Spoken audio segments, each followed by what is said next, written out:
Hey friends, welcome to our third day of narrative writing. Today we're going to be finishing up our personal narratives and completing a final draft. Before we can start, let's talk about our target or goals for today. So we have one main goal today, and that is to add description to my personal narrative to make it more engaging. So you'll find out what we're going to do to add this description to our narratives to make it more interesting or fun. So we want to add these fun words or descriptive words to make your whole personal narrative more engaging or intriguing to your reader. Alright friends, let's talk a little bit about exciting writing. So when we write a story or a narrative, we want our readers to be excited about what they're reading. If you read a story that just said, there was a cow, it was eating grass, wouldn't you think it was really boring? I know I do. But if we added description words, we can make the sentences exciting. So these description words can describe what is happening in the story and make that one small sentence really exciting. So we can add in there was a cow, there was a giant brown cow. These description words makes you put a picture in your head thinking about that cow and what it looks like. So we know there was a giant brown cow with horns and it was in a field. So those are a lot of good description words that tells us a little more about the story and can paint a picture in our brain when we read it. The cow was eating the bright green grass. I'm sure now, if you close your eyes, you're thinking about the big brown cow with the horns eating grass in a giant field. It shows such a better picture when you use those description words and help your reader really get excited about what they're reading about. So make sure when you're writing your personal narrative, you add those description words in. Let's talk about some examples of description words. So we are going to add strong action words, feelings, and thoughts to our narratives. This will make it exciting just like we did in the previous slide. So some example of some action words, instead of just having the word fast, we can say that we were speeding around or zooming. If we have the word fall, instead of saying just fall, we can say we tumbled, or we bumped, or we crashed into something. We can also say run. Instead of say run, you can say you zoomed or sprint. Jump, you can fly high in the air. You can really think about how high you're flying. If you hit something or you smacked it, like say you smacked a bug, instead of say you hit a bug. Or saying that you laughed, you could say that you either giggled or chuckled. And lastly, to cry, you can maybe say sobbing. You were sobbing because you got hurt. Okay, now let's look over at the feelings words. Instead of just saying happy or mad, you can use some words that really put an idea of how that character or person is feeling during your personal narrative.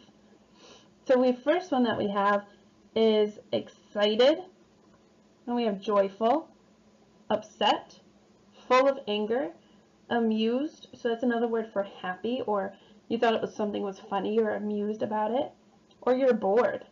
Those are some feeling words that could really spice up your first draft. Alright, let's look at this guided practice. Here's a boring old sentence. I was walking to go to the park.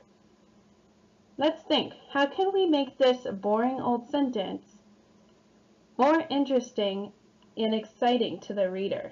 I was walking to go to the park. What could we say? We could say, I was strolling on my way to my favorite park. This really puts an idea of how the person's walking to the park and what kind of park it was. Was it just a boring park, or was it a really fun and favorite park? So those are some descriptive words to make that sentence more exciting. Look at this one. This boring old one says, I was happy and laughed. They're kind of some boring words to describe how someone is feeling. So let's think of some other words we could write instead.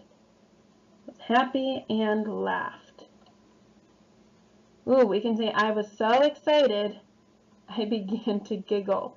So you can really picture how someone's feeling. When they were so excited, they started to giggle. So they were just like full of energy and joy. Let's look at this last one.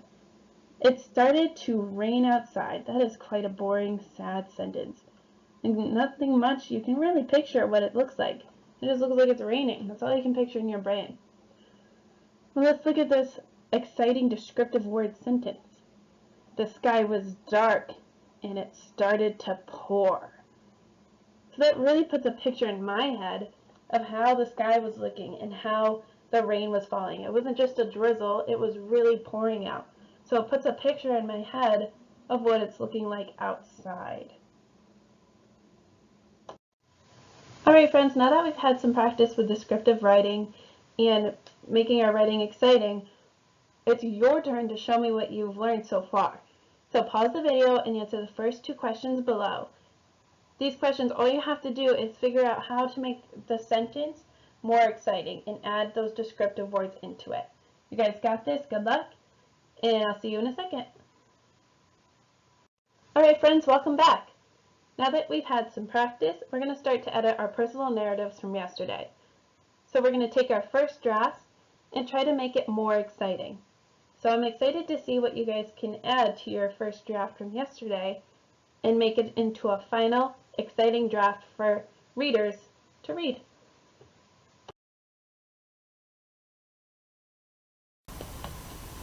Alright friends, so here's my first draft. Today we're going to try to figure out how we can make it more interesting by adding descriptive words. So let's look at this whole first sentence right here, just the first sentence to start. It says, one day I was at the park riding my bike. I'm thinking to myself, how can I make this more exciting?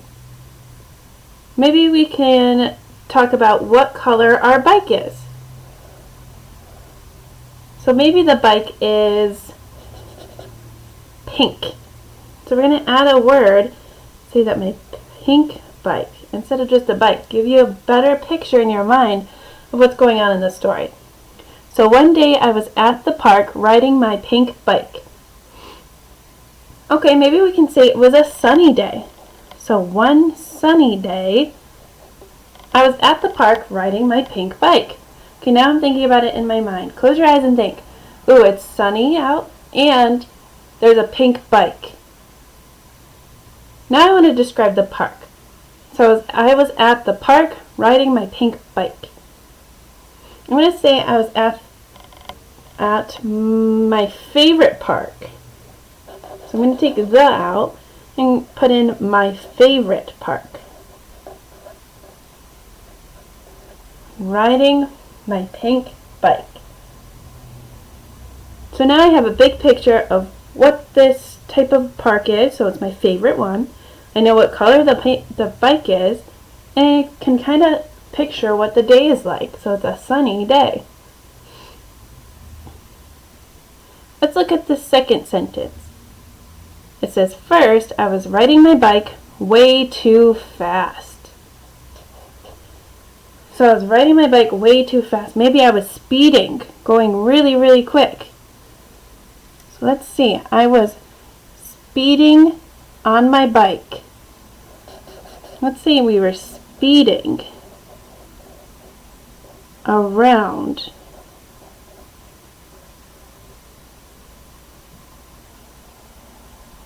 on my bike. So we can move the my to over here. So on my bike. And we can say way too fast is what we said when we said we were speeding around on my bike. Next, I realized there was a stick on the path, but not quick enough. So let's think. We were going to trip over a stick. It was probably a big stick. So let's say that a huge stick. I realized there was a huge stick on the, maybe we can say, curvy path. The path had twists and turns. I realized there was a huge stick on the curvy path, but not quick enough. Okay, so I realized this doesn't really make sense. Next I realized there was a huge stick on the curvy path. I need to put a comma there, but not quick enough. Let's look at this last sentence here. Last thing I knew, I was falling to the ground and I broke my arm. So this is what we can do. We can say, instead of falling, we can say crashing. It makes it more exciting. And I was crashing to the ground and I broke my arm. So what do you think I'm feeling? If I fell to the ground and I crashed and I broke my arm, I'm probably in a lot of pain. So maybe we can say, last thing I knew, I was crashing to the ground and I broke my arm. We can add a sentence right here saying, I was in pain. This shows how we were feeling about falling and crashing to the ground. Okay, let's look at this closing sentence here. I had to go to the doctor's and was put in a cast. So maybe I don't really like the doctors. I can say I had to go to the scary doctors and was put in a, let's make a color for our cast so we can think about what color it was. Let's say a blue. I had to go to the scary doctors and was put in a blue cast.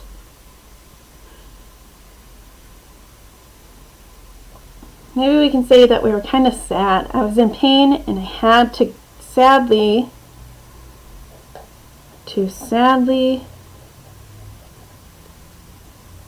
we would add it here. I had to sadly go to the scary doctors. So I had to sadly go to the scary doctors and was put in a blue cast. So now that we added some detail to our first draft, we can go ahead and write the final draft of this personal narrative. These details really put an image in our minds about what happened as I was falling and riding my bike.